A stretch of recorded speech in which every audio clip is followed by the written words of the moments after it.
respected Professor Miti, Professor to you all. Good afternoon.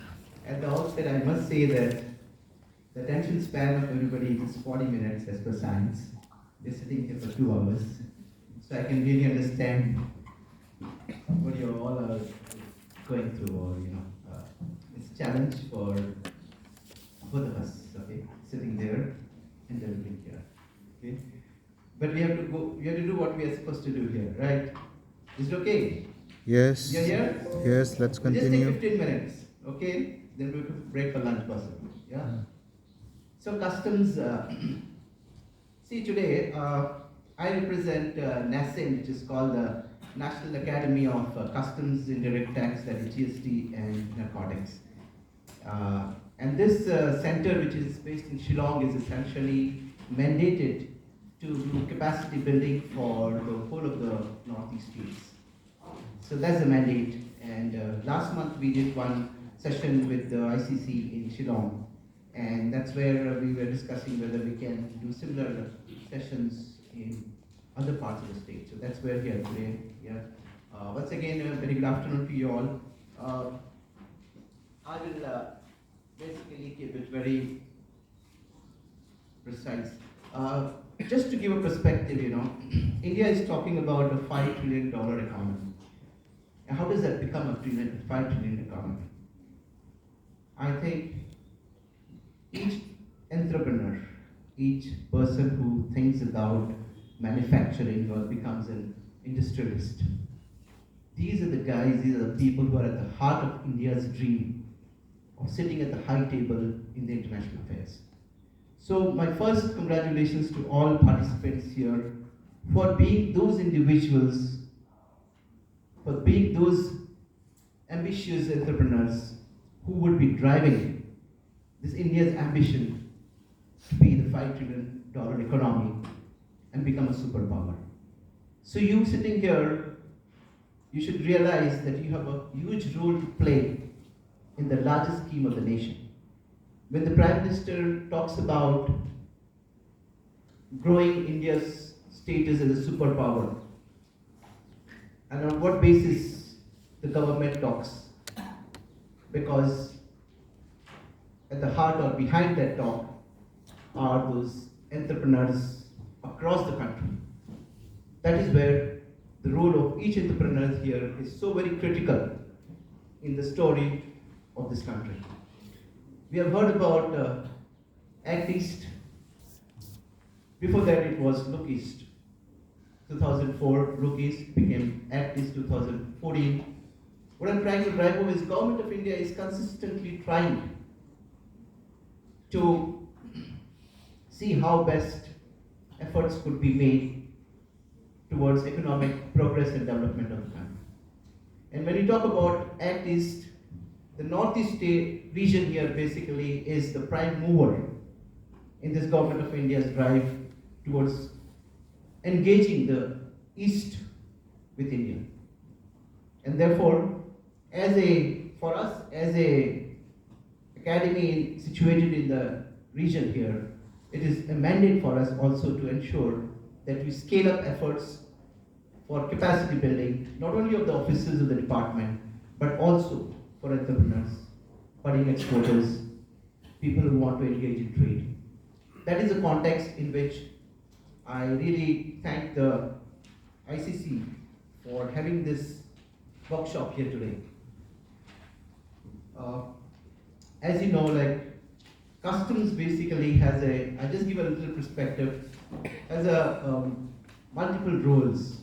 Of course, when you talk about India, talk about exports and imports, the first agency which you will be dealing with is the customs. And it is not as scary as it used to be, or the perception that may be in general minds.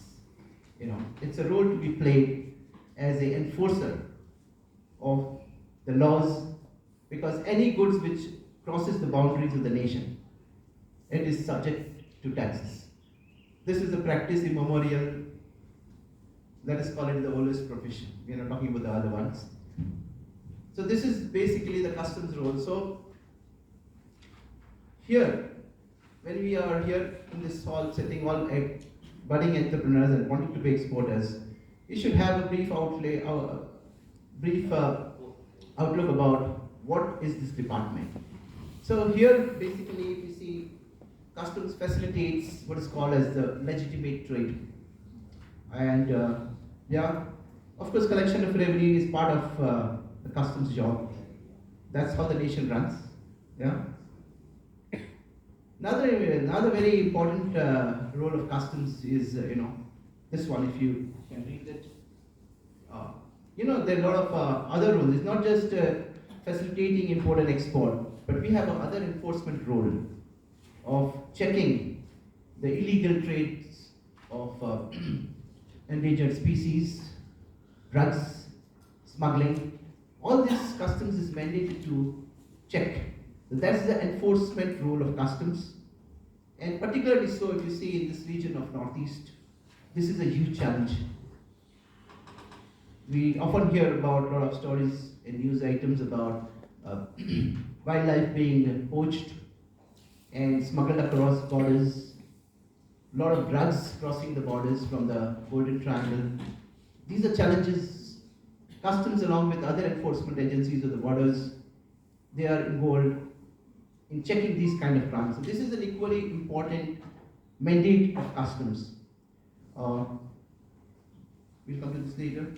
So essentially, as exporters, so let us go to what an exporter is required to, or importer is required to do to become an exporter. The very first thing is, you need to have what is called an importer-exporter code.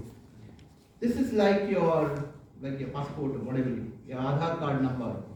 IEC code is the first important thing that you are required to get as a exporter. Earlier the processes would be very cumbersome. Now it's become pretty simple, very simple. There's a website. If you have to go to the DGFT website, and it's very simple. They'll ask for some documentation, which we have to upload. And IC is pretty simple if you get it. This is very important, and this is a must to become an exporter, to get an IC. And of course, second thing is of course the GST registration. Even if GST is not a very pleasant word to hear or talk about, but GST registration is very crucial for becoming an exporter, because that's where you can get your refunds, yeah, and rebates. Yeah. So that's what I was mentioning. IC code is the critical document. So let's jump to after you have done your IC registration and now you become an importer or exporter. Like, how does it function? For an exporter or importer, procedures are largely same. So when you talk about importers, it similarly applies to the exporters as well. So when you do your registration and you want to export or import a good, any item, first thing you have to do is file what is called as a bill of entry.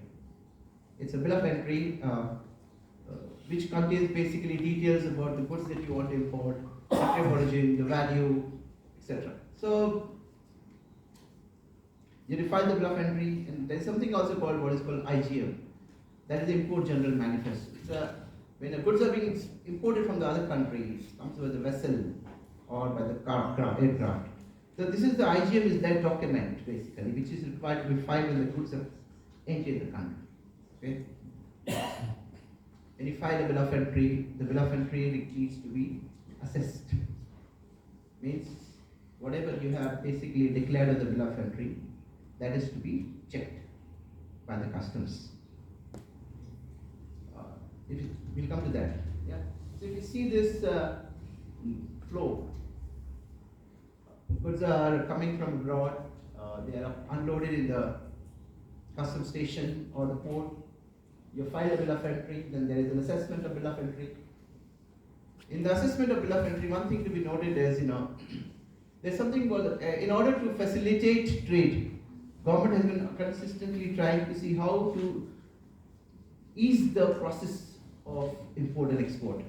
So earlier, this assessment of bill of entry was the domain of the department, customs. When you file a bill of entry, it's the department officers who would assess the bill of entry, every word of it. Now what has happened is government says no, that is to self-assessment.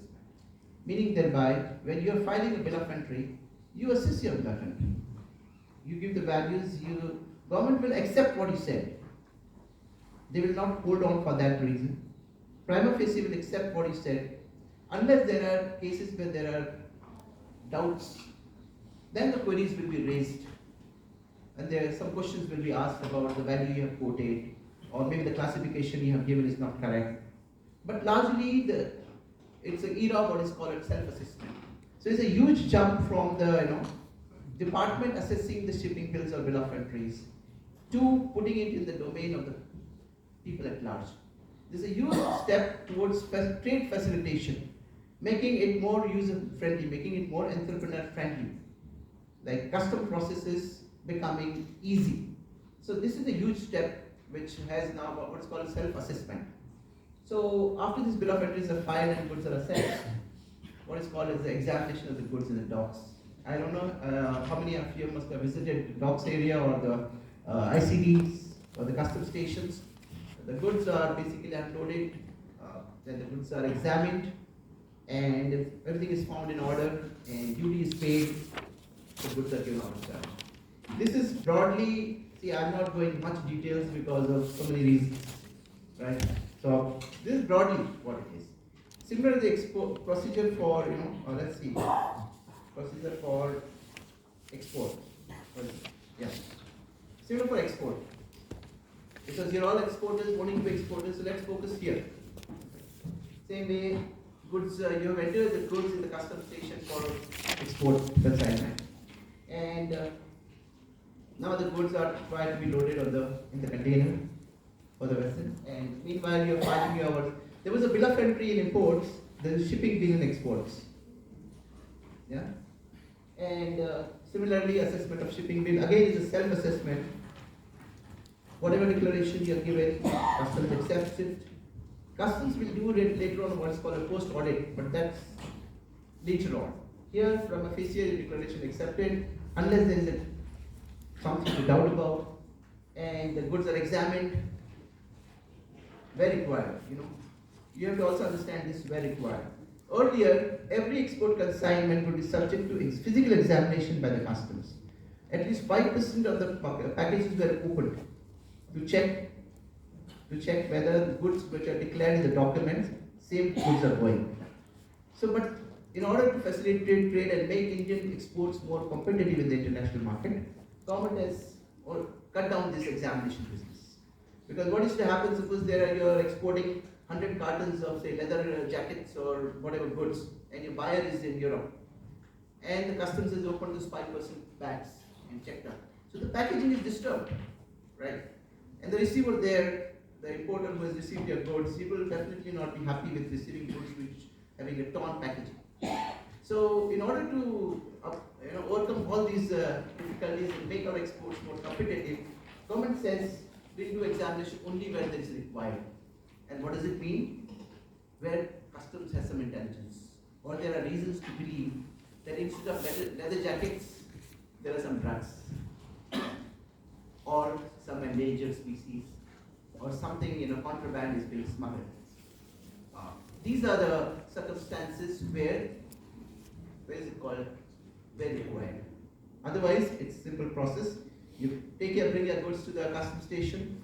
Your shipping bills is assessed. You are given what is called as a lead export order.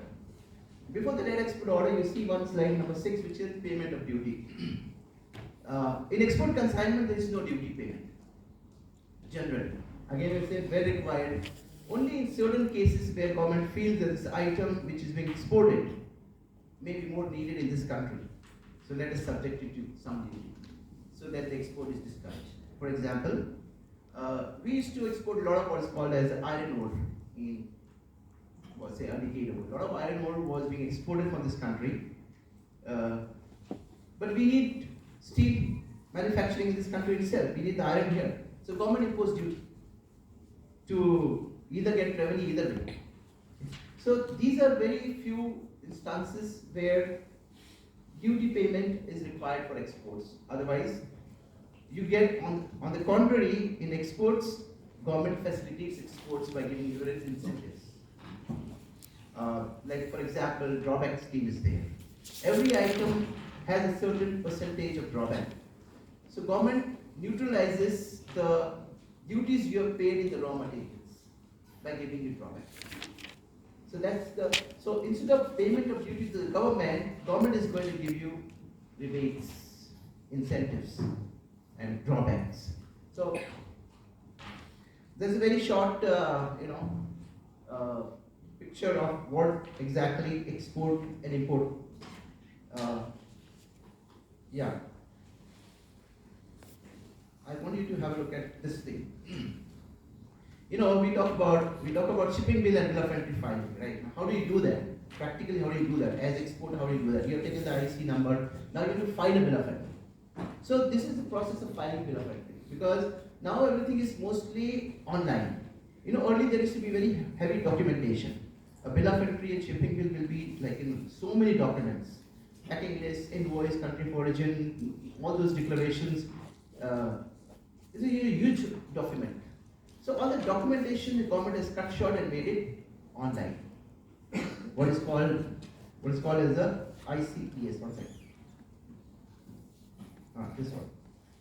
What is called as ICS, Indian Customs EDI system. We'll come to this later, but here we are here. Okay.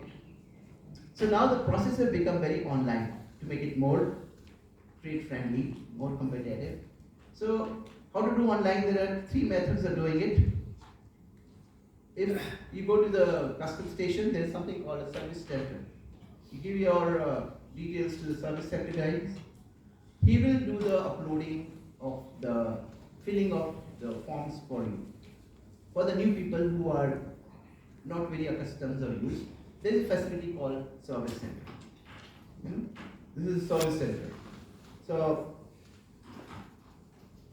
a nominal fee is there. It will be in the custom station only, one service center, where you go and they will help you file a shipping bill or a bill of entry. Second is what is called as customs brokers. If you don't want to go to the custom house or the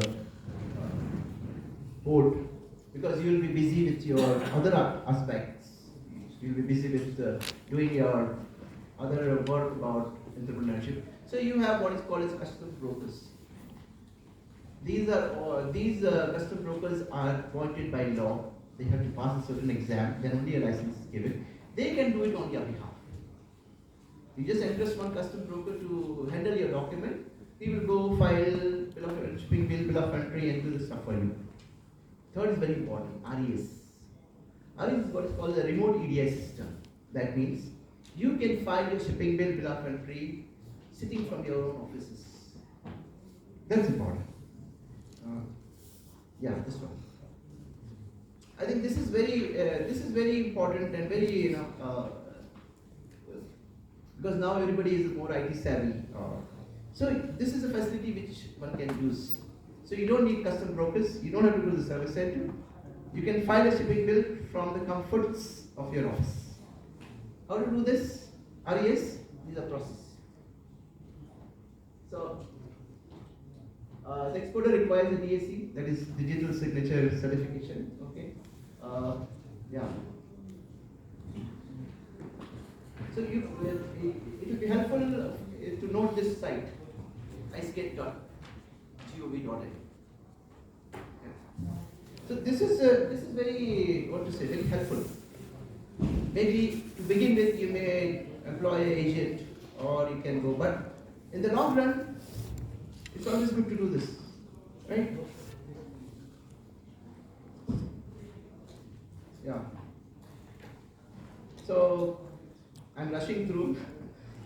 These are just some types of shipping bills which you should know.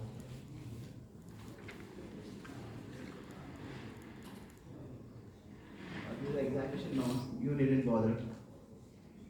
Valuation, I just mentioned in what circumstances customs will challenge your values. Right?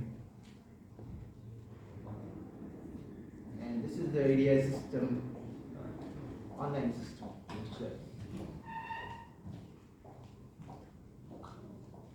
This is really revolutionary, and this was first launched in 1999. That time I was posted in Calcutta. So we saw the introduction of the automation of the custom systems. Right now it's robust, working. I think large number of stations in Northeast are also automated, but some are still in the process of getting automated. In some stations there is still a manual system going on because of challenges of network, etc. But the process is on. Hopefully all the stations in this Northeast region will also be covered under the EDI system.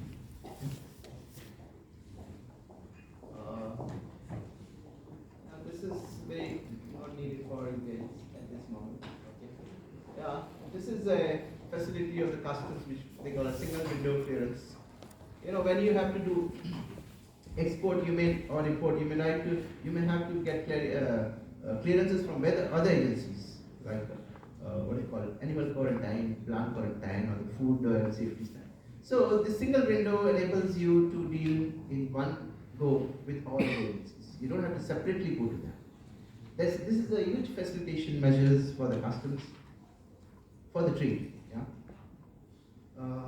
Paperless. See, I think before this I must mention, while customs has always been trying to come up with new ways and means to facilitate trade, how we can make our trade and our export more competitive in the international market. There's always been the drive. And every now and then something new will come up. For the outside people at large, they may, unless you are an exporter, they will not know much about the function.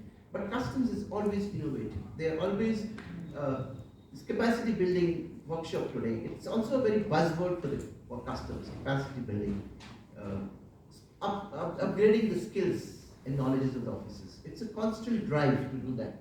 And that is where, so while on one hand, the customs is always trying to facilitate trade and have a more trade-friendly regime, but at the same time, we should not forget that the essential mandate and role of customs is enforcement. What we talked about, anti-smuggling activities. That is at the core of our functioning. And even as customs tries to become more liberal, more modern, more functioning towards facilitating trade, but those very things seem to be misused by so many, certain people out there indulging or smuggling, illegal trade in narcotics, smuggling of narcotics, wildlife, and also if somebody is an importer, like undervaluation. If somebody is an exporter who wants to misuse the government schemes, overvaluation. And these cases don't come down. If you see the statistics, these cases of violations of law at the same time goes on increasing. The graph goes on increasing. So customs is faced at the same time about facilitation and other hand is enforcement. So it has always been our drive to balance the needs of customs enforcement with the growing demands and requirements of trade facilitation. So this is it from me here today. Thank you, Sean. Thank you very much for calling here. And thank you ICC and Manipur University for hosting us today here. I wish you all the best. I'm sure you're going to make big out there as exporters and bring laurels to the country. And have a good life. Thank you very much. Thank you.